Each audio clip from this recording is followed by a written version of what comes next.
Ζεστά έχει πάρει το ρόλο της η ζωντανή διαφήμιση Σκολινός που έχουμε για Υπουργό Εξωτερικών.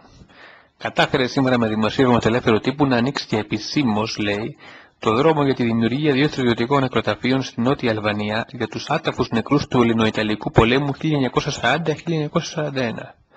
Το πρώτο υπάρχει εδώ και χρόνια στο χωριό Βουλιαράτη του Αργυρόκαστρου, ενώ το δεύτερο στην περιοχή της Πισούρας έχει ολοκληρωθεί και απομένει ο ενταφιασμός των ως των 280 Ελλήνων στρατιωτών.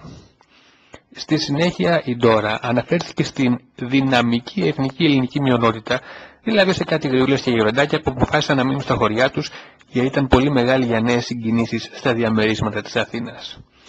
Απόλυτα ικανοποιημένοι δήλωσαν οι Αλβανοί εξωματούχοι από το πηγείο χιούμορ της Υπουργού μας. Τα κατάφερε η Ντόρα. Τι έδωσε σε αντάλλαγμα η Ελλάδα για τη δημιουργία των 2 νεκροταφείων? Σύμφωνα με αυτά που τεκμέρονται από το ίδιο άνθρωπο, μικροπράγματα.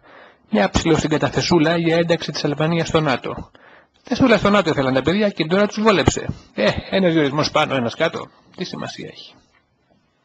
Σημειωτέων, η Ελλάδα έχει ήδη πρόσφατα επικυρώσει τη Συμφωνία Σύνδεσης και Σταθερότητας της Αλβανίας με την ΕΕ, ύστερα από την καλή διαγωγή της γείτονος χώρας, η οποία τα τελευταία χρόνια μας ικανοποιεί σταθερά με τις εξαίτητες βαθμολογήσεις των ασμάτων μας στη Eurovision.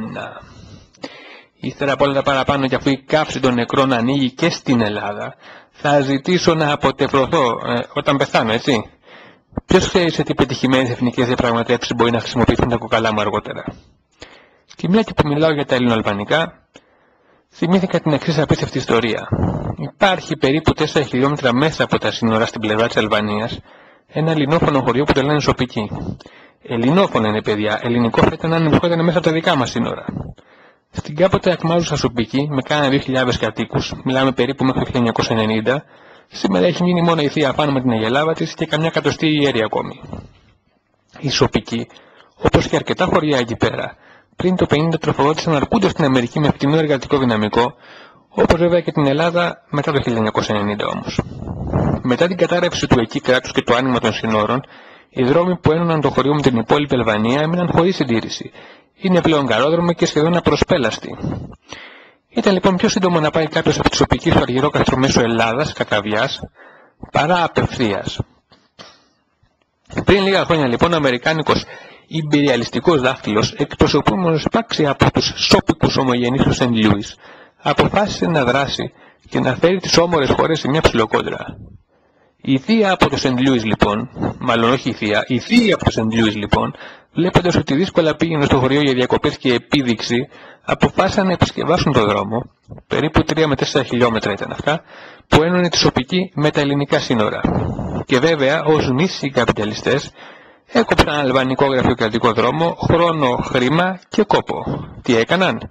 Απευθύνθηκαν σε έναν εργολάβο από τα Γιάννενα. Πήρε λοιπόν ο τύπος κάνα 2 μπουλντόζες και έναν οδοστρωτήρα, πέρασε τα εννοείται αφύλακτα σύνορα, καθάρισε το δρόμο, τον ίσιοσε, του πέρασε και ένα χεράκι άσφαλτο και έτοιμη δουλειά. Έμειναν οι Αλβανοί και οι Έλληνες διπλωμάτες εντελώς μαλάκες να ανταλλάσσουν διαβήματα διαμαρτυρίας. Στη Σοπική, ακόμα γελάνε που κάποιοι Ελληνοαμερικάνοι στη συνείδηση και Αλβανοαμερικανοί στα χαρτιά μπέρδεψαν έτσι τα διπλωματικά σώματα. Αν ήταν η Ντόρα στη θέση των Σεντ Λουέζων, παιδιά, για να ανοίξει ο δρόμος μπορεί να τους έδινε στους τσάμιδες και καμία διεκδικούμενη περιουσία στα Γιάννενα. Και βέβαια στη φωτογραφία η συμπέθεια από τα τύρανα. Λέμε τώρα γιατί η φωτογραφία δεν δείχνει ακριβώς αυτό, αλλά τέλος πάντων.